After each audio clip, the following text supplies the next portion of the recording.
Kaya lang mga kababayan, ang gusto ng ating mga mamamayang Filipino, yung mga big fish, mga senador, tulad ni na Chis Escudero, ni Jingo Estrada, ni Joel Villanueva, ni Mark Villar. May mga pangalan pang iba, si Chis Escudero, si dating Senador Bong Revilla, tapos siyempre, si dating DPWH Secretary Manny Bonoan. Pero sa kampo ng mga Duterte, ang gusto nilang makasuhan po yung ating Pangulo, pati si Amy Marcos. Ang gustong makasuhan si Martin Romualdez. Wala man pong ebidensya laban sa kanila. Gustong baliktaran. O di ba? Yun ang minimi na big fish ng kampo ng mga Duterte. Dating includes Amy Marcos na pinagkanulo na yung mismong kanyang kapatid.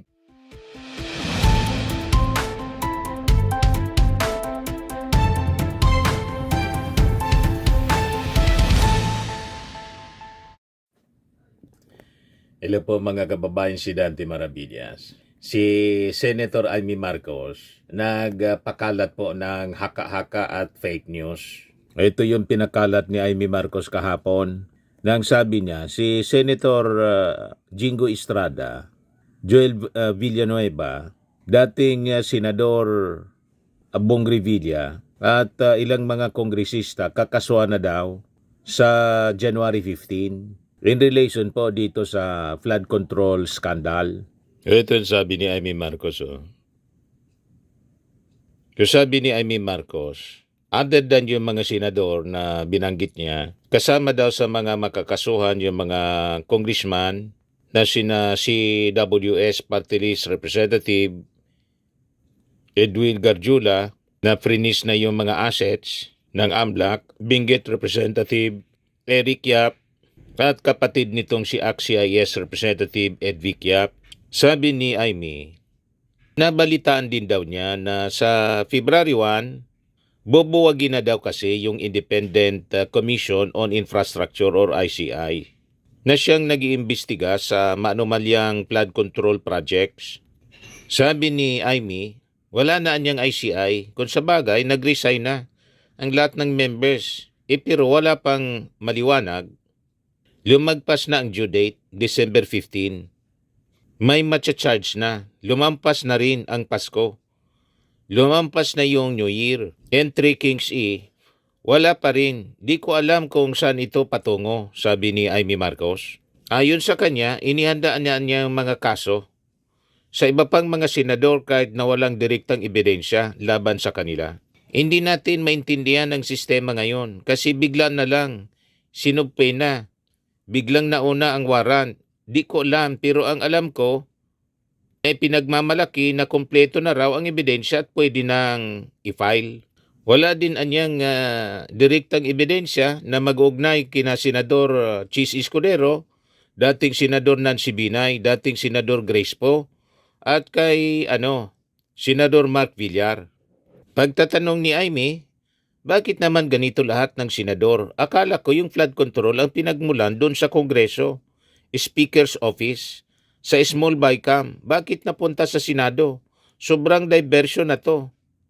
Ayon kay Amy Marcos, talagang tinutumbok niya si pinsan niya, si Martin Romualdez, sa pagpapakalat ni Amy Marcos ng mga haka-haka at fake news mga kababayan. Sinupalpal ngayon po ni Ombudsman Boyeng Rimulya.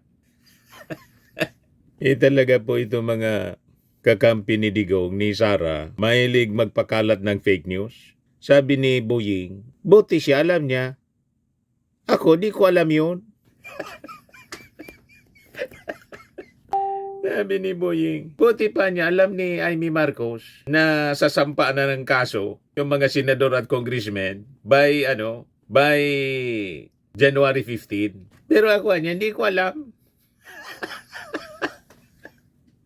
Niya Mr. Maravillas ang reading mo. Nag-aaka-aka lang siya. Intentionally, ginagawa niya yung pag-aaka-aka, yung panguhula. Nagbabakasakali na sa kanyang pag-haka-haka, pagpapakalat ng fake news, ng mga tsorya, ng mga panguhula, makaka-extract siya ng information mula sa gobyerno. mula kay Boying Rimulya. Sinupalpal siya mga kababayan ni Boying. Buti pa niya, alam niya. Ako hindi ko alam yon.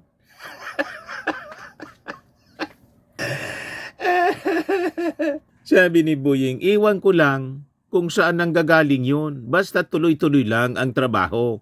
We are doing our work. The DOJ is doing its work. Sabi ni Boying, hindi niya ako magbibigay ng pizza sa pagpa-file ng kaso in relation dito sa sa flood control scandal. Sabi ni Boying Rimulya, we cannot give any dates or any commitments on anything about that. I do not want to mention any more names for now. All I can say is that things are moving smoothly. We are hiring people, anya. The work is continuing on a daily basis and we intend to keep it that way for the next seven years.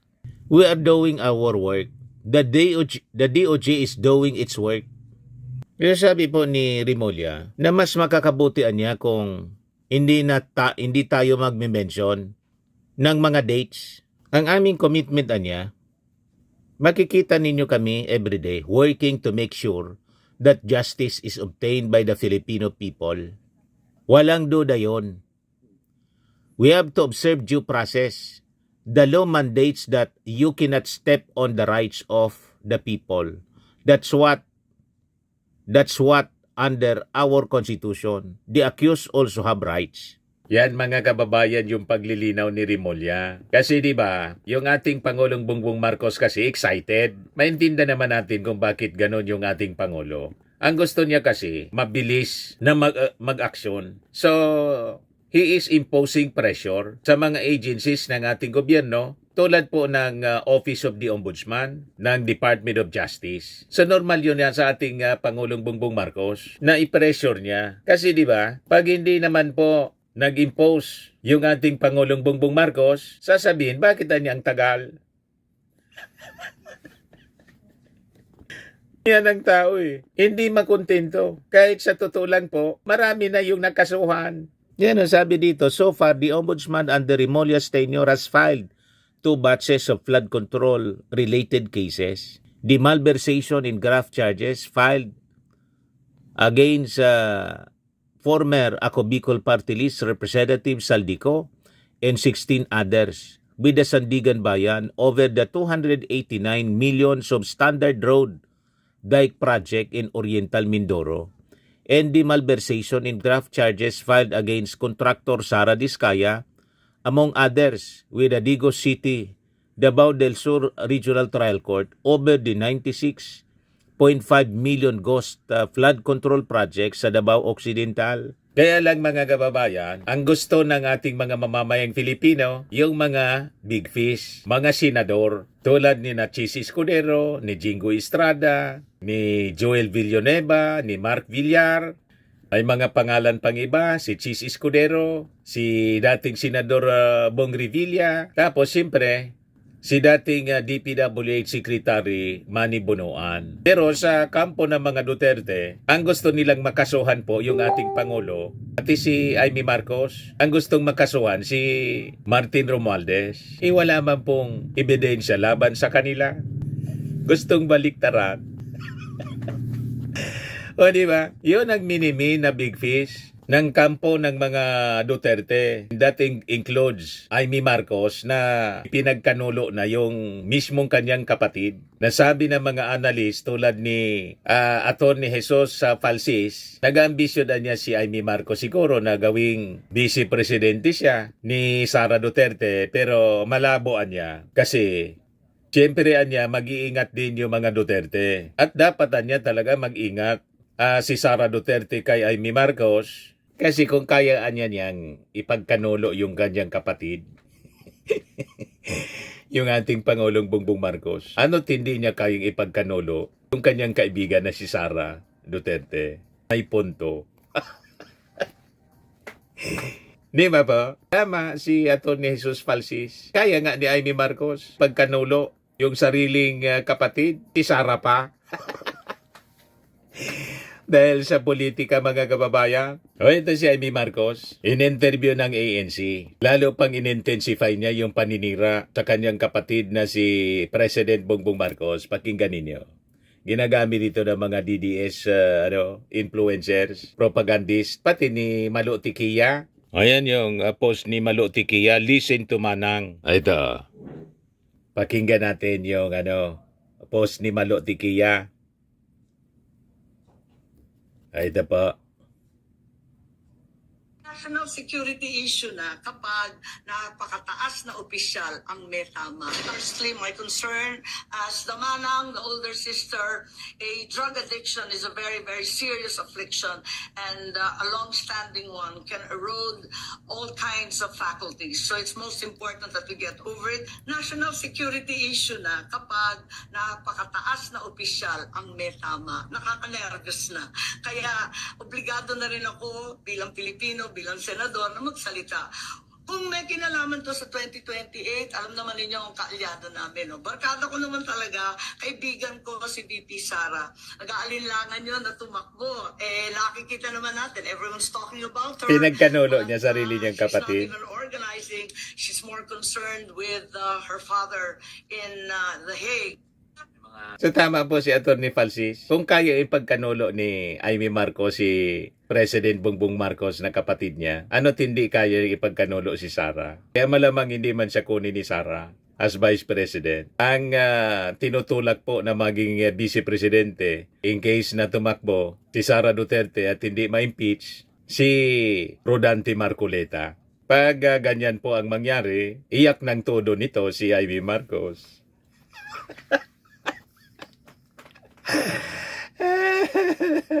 Ngayon, yung mga Marcos supporters po, ang itinutulak na maging Pangulo, ilaban kay Sara si Irene Marcos. So, imbes siya, wala man sanang hilig si Irene Marcos mga kababayan. Pero napakatalino ni Irene Marcos. At kamukha talaga ni Bongbong Marcos si Irene. Malayo si Amy. Kaya yung mga lumalabas na duda, malamang totoo. Anyway, dinisown na siya ng ating Pangulong Bongbong. That woman, Anya, you see on television is not my sister. O, diba, mga kababayan? Tingnan natin kung halimbawa makumbinsi si Irene Marcos, siyang lumaban sa pagka-presidente sa 2028. Sabi nga ni Atty. Bueno, isa ding vlogger mga kababayan. Si Amy Marcos daw, o si Irene Marcos daw, may unbeatable charisma, talinong FM, pusong PBBM. Ang talino niya, tulad ng talino ng kanyang tatay, pero ang kabaitan, kalintulad ng kabaitan ng ating Pangulong Bongbong at kamukhang kamukha pa oh. Diba? Irene Marcos, the sleeping giant. Ang tahimik na lakas sa likod ng bagong Pilipinas. Ano ba po? Baka sana makumbinsi. Kasi wala man pong hilig sa politika itong si Irene, pero napakatalino niya. Narinig na ninyo magsalita si Irene Marcos. Yan si Amy Marcos. Oh. And know about the necessity for growing our food. Dali lang po. I think if people know about this and know about the necessity for growing our food in a natural way instead of the chemicals that we tend to use. Ready ba? Mga kababayan? Not only add to biodiversity but also to the food supply in the future. Isabi ng ating Pangulong Bongbong Marcos nang i-greet siya ng happy birthday. Siya rin daw yung pinakang mabait, pinakang maganda. Yan o. Pinakapasensyosa, pinakamaaasahan pagka ikaw nagkangailangan ng tulong. At ang pinakamaganda, kaya pinabati ko ang aking kapatid na si Irene. Ulitin natin. Pinakamabait, pinakapasensyosa, pinakamaaasahan pagka ikaw nagkangailangan ng tulong. Diba? At ang pinakamaganda, Pinakamaganda. pinabati ko ang aking kapatid na si Irene. Yan man talagang totoo. Pinakang mabait, pinakang pasensyosa. Tapos napakatalino pa mga kababayan ni Irene Marcos. Malayong malayo si Amy Marcos, pati sa pag-ugali po. Yan o, sinupalpal pa ni Ping Lacson. Sabi rito, Lacson dismisses Amy Marcos claims of Senate selective investigation. Unfair, untruthful anya, baseless. Pag sinabing untruthful, ang ibig sabihin, sinungaling si Amy. Ayun ang patulan po, pati ni Ping Lacson. Sabi dito sa report ng DCRH, Senate President pro tempore Ping Lacson has dismissed Senator Amy Marcos' accusations that the Senate Blue Ribbon Committee selectively investigates officials in relation to the issue of widespread corruption in the country, saying he will not dignify her claims with a response.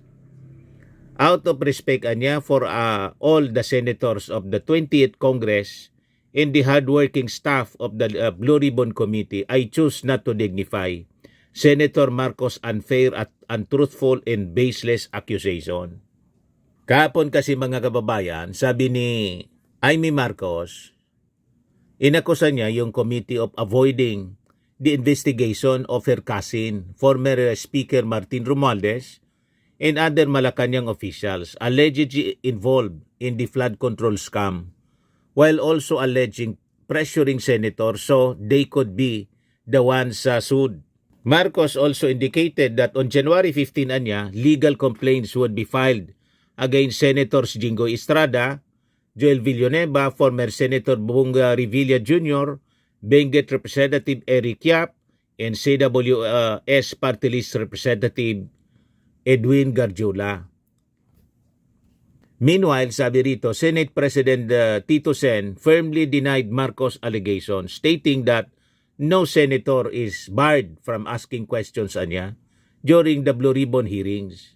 He described the accusation as invented and impossible. Sinapalpal po ni Ping Lacson at saka ni Tito Sen. Pagkatapos, sabi ni Amy kahapon, unfair daw yung mga sinasabing dapat hindi na daw magsweldo si Bato de la Rosa kasi di ba hindi na nagpapakita sa Senado. Sabi ni Amy Marcos, unfair man na niya kung hindi magsweldo.